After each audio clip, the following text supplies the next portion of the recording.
तो secret warriors के episode में हमने देखा था कि निक फ्यूरी जो है द डॉग के ऊपर जबरदस्त किस्म का हल्ला बोल देते हैं, लेकिन वहीं पे हम देखते हैं कि दरअसल हाइड्रा के एजेंट्स यानी the Gorgon, Baron Strucker, the Kraken और हाइव वो लोग भी वहाँ पे पहुंच जाते हैं उनको मुकाबला करने के लिए। और यहीं पे हम देखते हैं कि निक फ्यूरी जो है उनके आगे काफी ज्यादा हल्के पड़ गए होते हैं, क्योंकि वो लोग बहुत बड़े बड़े एजेंट्स हैं, वो बहुत ज्यादा होते हैं क्वांटिटी के अंदर भी। और वहीं पे हम देखते हैं कि निक फ्यूरी अपने आखिरी अलामात में बोलते हैं कि नहीं, अभी ये जंग खत्म नहीं हुई है। और अगली बार हम देखते हैं कि वहाँ पे कैटरपिलर्स की टीम जो है वहाँ पे पहुंचती है उनके ऊपर जोरदार हमला करते हुए। अब आगे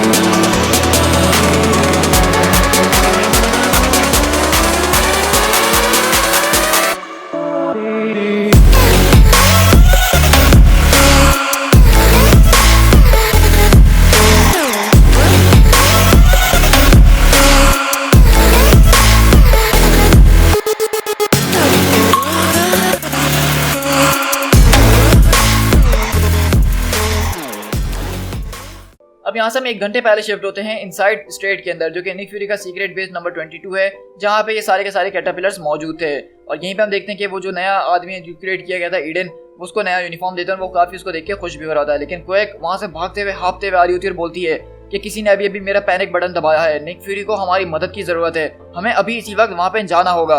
मुझे नहीं पता कि हम लोग वहाँ पे क्या चीज देखने वाले, हमारे सामने क्या होगा, प्रोबेबली वो हाइड्रा होगा, लेकिन मैं श्योर होकर नहीं कह सकती, वहाँ पे कोई बहुत बड़ी जंग या कुछ भी हो सकता है, हमें सब चीजों के लिए तैयार रहना होगा। तो वहीं पे जेडी बोलता है कि मैंने तो सोचा था, ओल्ड मैन ने कहा था कि हम लोग इस सब के लिए तैयार नहीं है, तो ये अब हो क्या रहा है। तो वहीं पे क्वेक बोलती है कि मेरे ख्याल से जेडी अब वक्त आ गया है कि हम लोग को तैयार हो जाना चाहिए, और ये पता करने का और कोई तरीका नहीं है, तो ये बताओ कि जेरी कहाँ है। तो जेडी बोलता है कि डेजी, मुझे नहीं लगता कि वो वहाँ से उठकर आने वाला है, वो वहाँ पे योयो के साथ बैठा हुआ है। और हम देखते हैं कि यहाँ पे जेरी वो योयो का ख्याल रख रहा होता है, और पीछे से वो आती है और बोलती है कि तुम जानते हो ना कि लाइफ मॉडल डिकॉयस यानी कि डॉक्टर्स हैं वो उसका ख्याल रख रहे हैं, तो मेरे ख्याल से हमें तुम्हारी ज़रूरत है, तुम्हें हमारे साथ चलना चाहिए, वो जल्द ठीक हो जाएगी। तो वो बोलता है जेरी कि तुम्हें उन लोगों के ऊपर भरोसा है। तो कोई बोलती है कि नहीं, मुझे उनके ऊपर भरोसा तो नहीं है। तो जेरी बोलता है कि जब तुम ये कह रही हो तो मैं इसको यहाँ पे कैसे छोड़ के चले जाऊँ। तो वहीं पे कोई बोलती है कि मैं समझती हूँ जेरी कि तुम इस पर बहुत ज़्यादा गुस्सा हो, लेकिन तुम क्या उन लोगों से जाके बदला नहीं लेना चाहते जिन्होंने योयो के साथ ये करा है? क्या जो आग तुम्हारे अंदर जल रही है तुम उसको बाहर नहीं निकालना चाहते हो? और ये देख के जेरी पलट के देखता है, और यहीं से हम प्रेजेंट के अंदर दी डॉग पे शिफ्ट होते हैं, जहाँ पे ये सारे के सारे एजेंट जो है पहुंचते हैं निक फ्यूरी के पास। और यहाँ पे क्योंकि ये एक सरप्राइज एलिमेंट होता है इनके लिए, तो ये लोग इसके लिए प्रिपेयर नहीं होते हैं। और यहाँ पे कोई एक फायदा उठाती है पूरा, और जबरदस्त अपने एजेंट के साथ हल्ला बोलती है, और ये काफी उनके ऊपर भारी पड़ना शुरू होते हैं। लेकिन वहीं पे जेडी जो है बोलता है कि तुम दोनों मेरे पीछे रहो एलेक्स और ड्रूक, और वो हाइव के ऊपर अटैक करता है, लेकिन हाइव उसकी चेन को पकड़ के अपनी तरफ खींचता है और जोरदार पंच उसके मुंह पे मारता है। और ड्रूक बोलता है कि लगता है कि हमारे तो लगने वाले हैं, लेकिन जेरी वो तो आपको पता है कि इस वक्त काफी ज्यादा गुस्से में, क्योंकि योयो की हालत जो की थी उसके बाद से वो बहुत ज्यादा गुस्सा था, और वो सीधी अपनी नजर किसी और के नहीं बल्कि दी गॉर्गन के ऊपर चढ़ाता है और चिल्लाता है उस क्राउड के अंदर से कि तुम वो हो जिसने मेरे दोस्त को हर्ट करने की कोशिश करी थी, अब मैं तुम्हें जिंदा नहीं छोड़ूंगा, तुम्हें उसकी कीमत चुकानी ही होगी। तो गॉर्गन वहां पे खड़ा होता है और बोलता है तो आओ और मुझे हासिल कर लो। लेकिन हम देखते हैं कि जेरी जैसे उसकी तरफ बढ़ता है तो गॉर्गन वो तो एक जबरदस्त किस्म का सोमराई और एक हाइड्रा का ट्रेन एजेंट है, तो वो जो इसके जबरदस्त कट मारता है सीने के ऊपर और बोलता है कि हाँ बस इतना ही दम था तुम्हारे अंदर, मैंने सोचा था तुम्हारे अंदर गुस्सा है, तुम्हारे अंदर आग है, क्या तुम एक आम इंसान की तरह मरोगे या फिर खड़े होगे मेरे सामने और मुकाबला करोगे। लेकिन ये बातें सुन के जेरी को गुस्सा आना शुरू होता है और वो एकदम हिलना शुरू हो जाता है, कांपना शुरू हो जाता है, क्योंकि हम देखते हैं कि यहाँ पे जेरी की वो एक नई पावर हमारे सामने आती है, जिससे वो एक तरह का हल्क बन जाता है, वो साइज में बड़ा हो जाता है, वो स्ट्रॉन्गर हो जाता है, वो बिगर हो जाता है, और उसको कुचलते हुए बोलता है अपने हाथों से कि बताओ अब कैसा दिया मैंने। तो बेसिकली अब आपको एलेक्स की वो बातें याद हो रही होंगी जो उसने कहा था कि वो योयो के साथ रहेगा तो अपने असली पोटेंशियल जानेगा, वो सच में जानेगा कि आखिरकार है कौन। और यहाँ पे हमने देखा कि इस सारे गुस्से की वजह से, सारे रेज की वजह से जेरी की एक नई पावर सामने आई, और आप देख सकते हैं कि ये कितनी इनक्रेडिबल है। तो इससे ये बात साफ हो गई है कि कहीं हद तक एलेक्स जो बातें बताता है वो एक फ्यूचर की होती हैं। और वहाँ पे गॉर्गन जो है घबराते हुए उसकी तरफ देखता है और बोलता है कि बहुत अच्छे। और यहीं से ड्रू आता है और बोलता है कि निक फ्यूरी आप ठीक हैं? तो बोलता है कि हाँ ठीक तो हूँ। डम ये बताओ कि आखिरकार तुम वहाँ पे कर क्या रहे हो, तुम्हें इसमें और कितनी देर लगने वाली है, चीजें यहाँ पे बद से बदतरीन होते जा रही हैं। और डम बोलता है कि निक फ्यूरी हम लोग ऑलरेडी वहाँ पे पहुंच गए हैं, बस मुझे थोड़ा वक्त दो, मैं कंट्रोल हासिल कर रहा हूँ। और इस तरह वहाँ पे डम पहुंचता है कंट्रोल सेंटर में, बोलता है कि ओवरराइड कमांड डालो फौरन। डम लिब्रा ज़ोडिएक।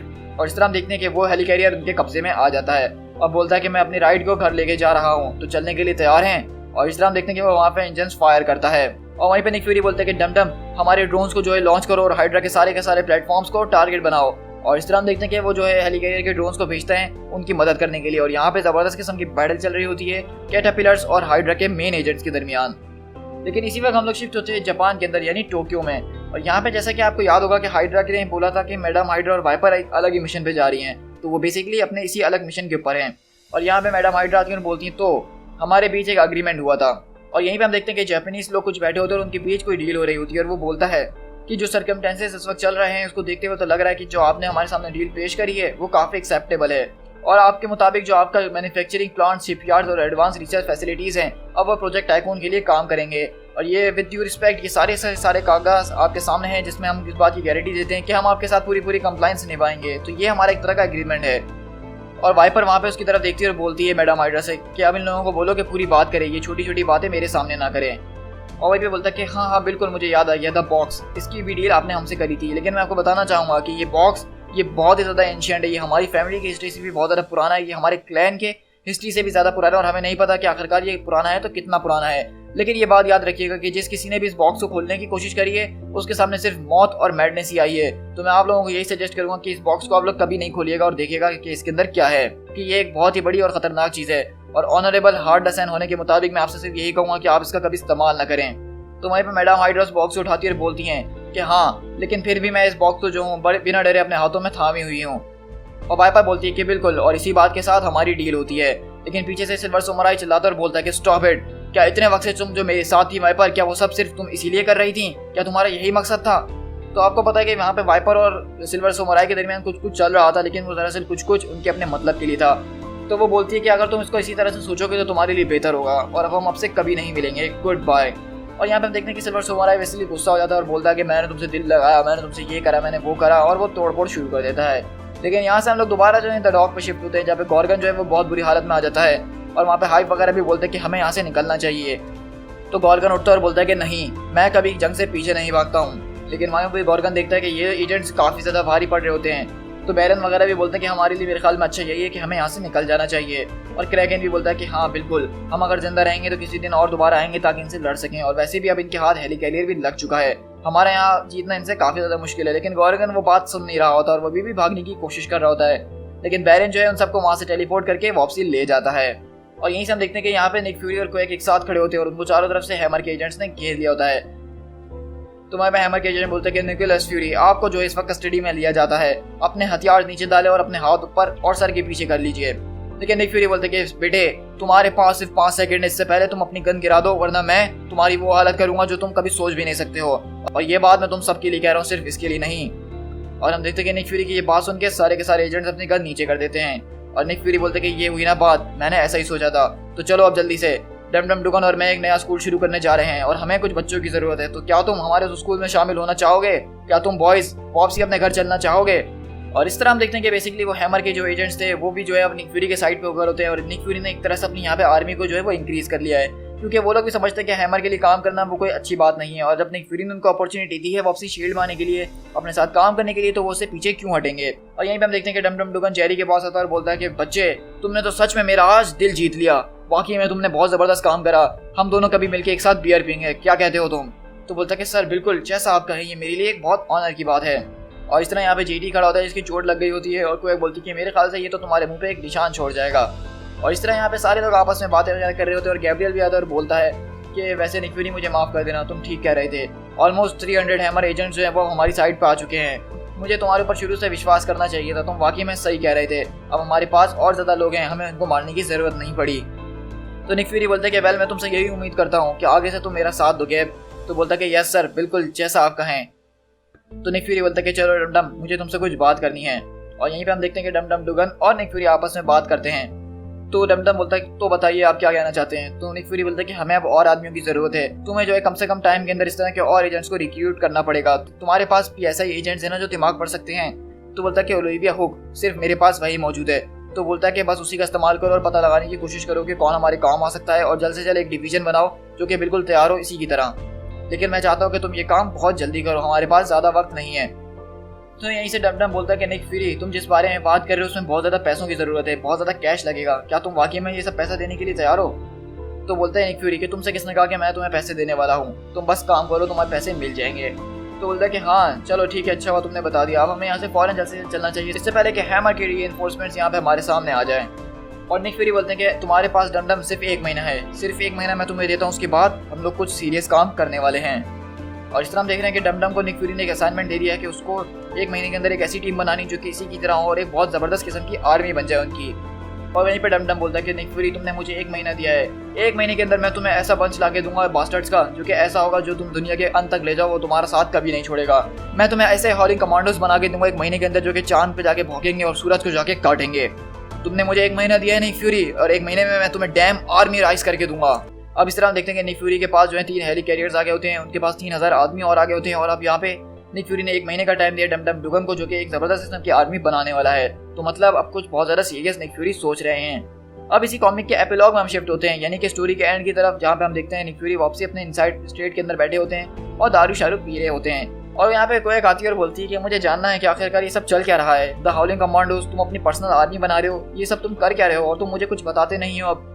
और मैं जो हूँ अचानक एक वार जोन के अंदर अपने सारे के सारे मेंबर्स को लेकर आ गई और तुमने मुझे बुलाया वहाँ पे, ये सब क्या चल रहा है? तुमने ये पैनिक बटन का इस्तेमाल करा, मेरे लोग वहाँ पे मर सकते थे, मेरे पास कोई और चारा नहीं था, मुझे सिर्फ वहाँ पे आना ही था तुम्हारी मदद करने के लिए, तो तुम ये सब क्यों कर रहे हो? तुमने ये बटन क्यों यूज़ करा है? निक फ्यूरी बोलते कि खैर जो भी हुआ अच्छा ही हुआ, तुम वहाँ पे आए हो, तुमने दिन को बचा लिया।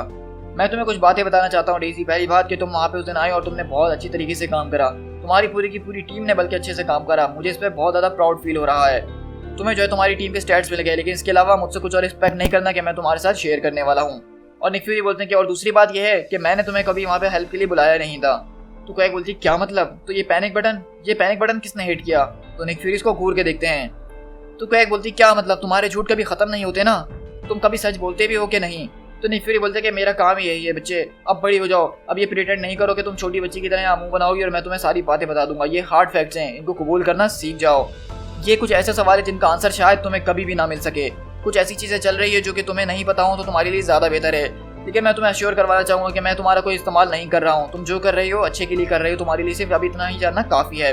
क्या तुम इसके अलावा कुछ और पूछना चाहती हो मुझसे?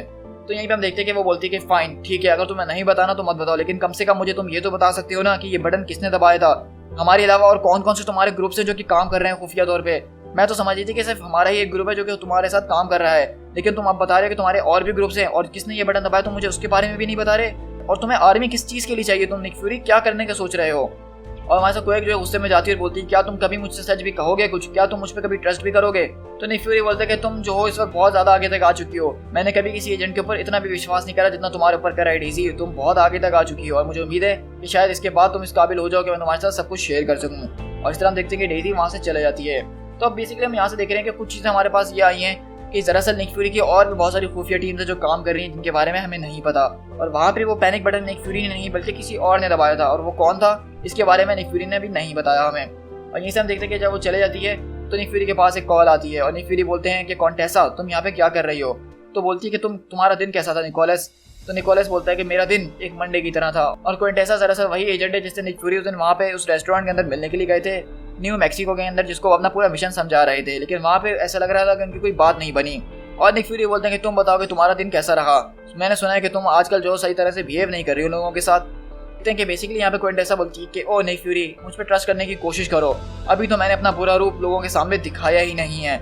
और इस तरह हम बेसिकली देखते हैं कि यहाँ पे जो निक फ्यूरी जिससे मिले थे क्विंटेसा जो उनकी एजेंट थी, दरअसल वही मैडम हाइड्रा है, और उसके पास वो खुफिया बॉक्स है जिसके बारे में हमें कुछ नहीं बताया गया, जो कि वो टोक्यो से लेकर आई है, और वो यहाँ पे इस बॉक्स को खोल के देख रही होती है और निक फ्यूरी को सारी इन्फॉर्मेशन दे रही होती है।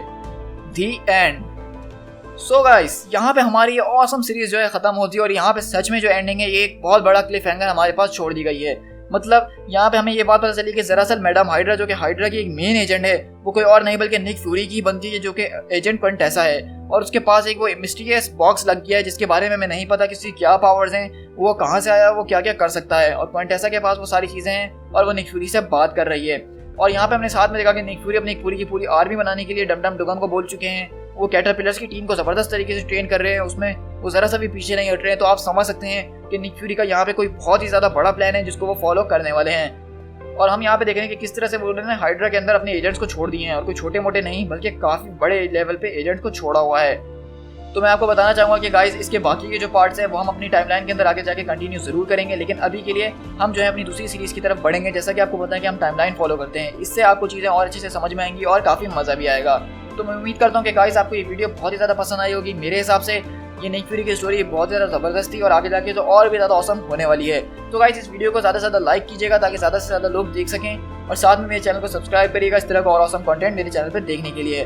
और अभी के लिए मैं बताना चाहूँगा कि अभी हम जो है अपने चैनल के ऊपर हरक्यूलिस की एक सीरीज़ स्टार्ट करने वाले हैं जो कि डार्क रेन के अंदर होने वाली है। तो उस सीरीज़ को देखने के लिए बेल आइकन जरूर दबाएगा ताकि जब भी मैं अपनी सीरीज़ को अपलोड करूँ तो उसका नोटिफिकेशन आपको पहले से मिल जाए। So guys this is speed tiger, मिलते हैं किसी और कॉमिक बुक सीरीज के साथ। Till then thank you so much.